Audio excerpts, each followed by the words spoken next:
Hi guys! So today I wanted to touch bases on this book here, and it's done by Shirley J. Davis, and it's from 2019. And this book is, I'm going to say, a beginner's book again because it is very detailed on the issues with complex post-traumatic stress disorder. And she also talks about in vivid detail the differences between PTSD and CPTSD. And there's a lot of things we're going to get into about this book. I found it very, very useful. The nice thing about Shirley is she always lays everything out very complex, where when you start reading, it's organized, it's in order, and she's very well educated on DID and CPTSD. And of what I know of, she's got her bachelor's degree, and I do believe she's got her master's now, if I am correct. But anyway, I'm going to read you the introduction out of this book. And it says, complex post-traumatic stress disorder affects millions of people worldwide.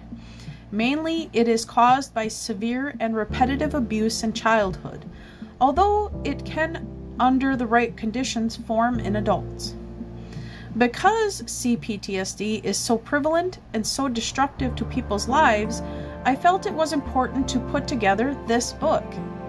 The book was formed using several pieces I have written for my blog and for the blog belonging to the CPTSD Foundation. This work was not meant to, nor could it contain all the information available about CPTSD. Rather, it is a starting point for anyone who wishes to know more about this life-altering disorder. And why did I order this book when I know so much about it already? Because it's vital, I feel, that if you're starting out learning about dissociative identity disorder, I find it is vital to start out with complex post-traumatic stress disorder because it gives the symptoms and information. The two go together. It's just automatic. Some people say, CPTSD is not in the DSM-5.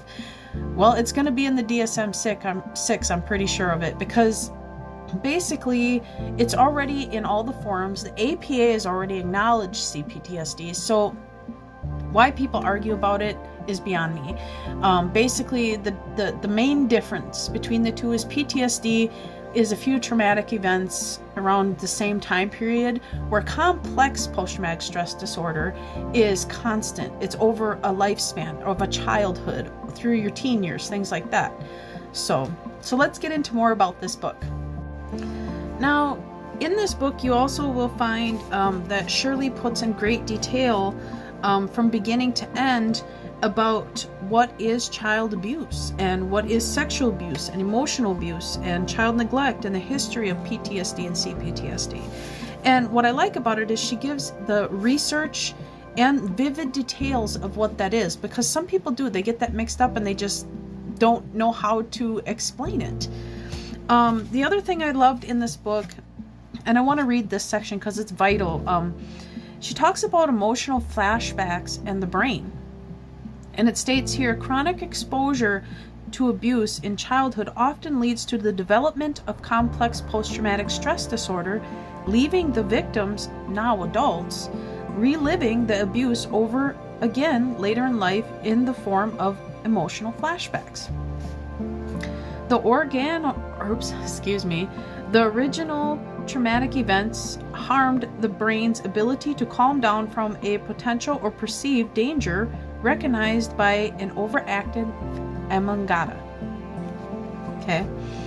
To better understand this reaction, one must first comprehend two parts of the automatic nervous system, the ANS. The sympathetic and parasympathetic nervous systems. I found a wonderful description of these vital brain regions in an article written by Dr. Aurelie Schwartz from 2016. And she continues on about this and talks about how the nervous system is involved, how another part was something that makes sense to me, where she says the sympathetic and parasympathetic nervous systems are meant to work in a rhythmic alternation that supports healthy digestion, sleep, and immune system function. Now, a lot of people that have DID with CPTSD issues, because remember I said the two go together, suffer from autoimmunities nervous system issues, hyperthyroidism, POTS, fibromyalgia, all that. These are symptoms because of the body being in that hypertensive drive all the time. In Waking the Tiger, in that book, he talks about that fight, freeze response always being there, So that's something that I found interesting in the book, that she had written about. She puts in great detail. And as you can see, I have a link here showing her YouTube page here. Go check it out. It's really good. She is also got other links, which I'll get into later. But her videos, she posts about once a week. She does really good care tactics. And keep in mind, this woman's also gone to school. She works on learning from her own disorder. She gives tips, she studies, she's a hard worker, and she puts a lot of time and effort into all this stuff. So next I want you to look at this link here, which is on her YouTube page, and it talks about learning about DID, which I had mentioned in a previous video. This is a site that she runs, and every week she types up different coping skills. Like this week she talked about self-care and the freeze/fawn response. She talks about a lot of different things and how to deal with them, tips on everyday life. Now I want to get back into what's in this book. In this book she has this a few pages here that says the 13 steps to managing emotional flashbacks. Now with DID you have those issues. But again, like I said, the reason this focuses on PTSD is because, I will say it again, the two go together. You can't have one without the other. I don't know why that is, but there's more detail on that. You can look into Melissa Kaufman, Colin Ross, Caroline Spring. They all talk about it and give more detail on why that is. Another thing that I liked about this book is she has what does complex post-traumatic stress disorder look like? And she gives vivid detail about that, and that's about 5 pages long. She talks about how that works. And she also does her research. So she puts in here the latest research on complex post-traumatic stress disorder. So she does her work, and she does a very good job at it. She talks about the brain changes seen in people who live with complex post-traumatic stress disorder. So she talks about how they're doing, the brain examinations and studying it and trying to figure out why your brain reacts the way it does when you have DID and complex post-traumatic stress disorder. Another part I enjoyed was in the middle of this book, she talks about inflammation as the root cause of mental illness. It's something that they're working on, studying on. And I'm just going to read this little section here because it's very well done. Recent research in neuropsychology has found that inflammation is the root cause of many mental health disorders. For the sake of time, let us investigate together only how inflammation changes the brain of a person living with the diagnosis of schizophrenia. The paper published by Elsevier found that the brains of the people who have schizophrenia have a permanent state of dysregulation. It is possible that infection, suffered during their mother's pregnancy sets the brain's immunity response in motion, causing damage. In layman's terms, if a mother has either a viral infection during pregnancy, her body's automatic immune response affects her fetus because her child's brain suffers an attack from the pathogen that made their mother ill. Until recently, this response was considered impossible for 2 reasons. 1, the fetus was said to be protected from the pathogens passing from their mother into their bodies because of the placental barrier. 2, the brain of the fetus has thought to be protected because of the blood/brain barrier and would therefore have prevented pathogens from passing from the mother to the child. And she continues on about how do viruses invade a fetus? How does this happen? So she's, doing the work and the science behind it, trying to understand things. And every doctor and every person working on all this information maybe has a different opinion, but they're all still working together to figure out answers.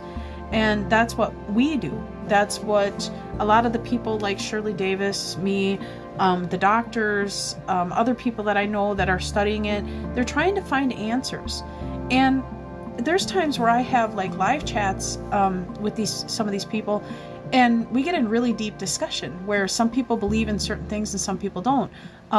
Shirley talks about how core theory maybe doesn't exist. And then I hear another person talk about, well, we think it exists. But then they give these opinions and they talk about it. They don't attack each other. They're just trying to put pieces together to figure out how everything works. And that's what I love about real people that want to work on this, because they have questions, they have theories, they have answers. And that's the idea, to heal, to understand it, to get better.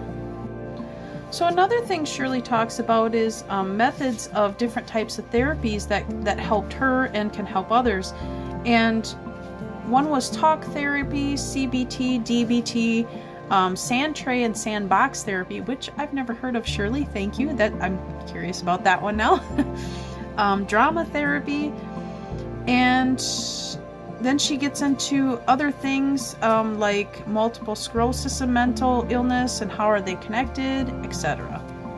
Now, when you get to the end of this book, which is something I really love, is she has a glossary of terms, and inside she lists everything from symptoms to everything with great detail. And it's about, I'd say about 20-30 pages of explanations of things. So, and I'll just name off a few. She's got acute stress disorder, alter, amnesia, anniversary reaction, attachment, amygdala. She gives information, and then the cool part is she adds the link of where she got the information, so you can go look it up yourself. It's like a teaching book on complex post-traumatic stress disorder. And to me, it's kind of like, I would say if you're starting out, this is a good book to start out with. I love Shirley's books. They are so well laid out. And the other thing I wanted to bring up, and I try not to get into the drama thing, but I had someone, a child, 17 years old, on my last Shirley video, make a comment of basically, I wish these old people would stop trying to talk about DID because they focus on MPD. And I don't remember the exact details of the wording because it's not worth my time. But to me, it's like, sometimes these younger kids don't want to take the time to get to know a person. And I do. So I look into things. And the thing is, I've looked into Shirley. Shirley works very hard. Shirley's upfront, honest, very supportive, very helpful. And she worked to get a bachelor's, a master's, all that. And I looked this kid up because the name, it was funny how the YouTube name matched the TikTok name. This kid is 17 years old. And he's been kicked out of 3 different therapists. And it's not funny, really. I mean, there's something obviously wrong with this child. But the thing is, this is half the problem. If you do not give people a chance, or you don't know them, or you don't know their story, or what they do, how dare you judge? You know, these people work to heal themselves and give you tips on how to heal yourself. Here's the thing, they're not going to carry you to where you need to go. You got to walk. They'll guide you, but you got to do the work. And that's how this works. And this book was a very good book. I like how she keeps them kind of short so you don't have to be overwhelmed. And I just ordered this one here, which, as you can see, is another link I'm going to have here about this book here too, which I'm going to get into. And I'll probably do another video on this one as well. This one's called The Tears Will Cease, Recovery from Dissociative Identity Disorder. And this is by Shirley J. Davis, but also with Jessica J. Baker.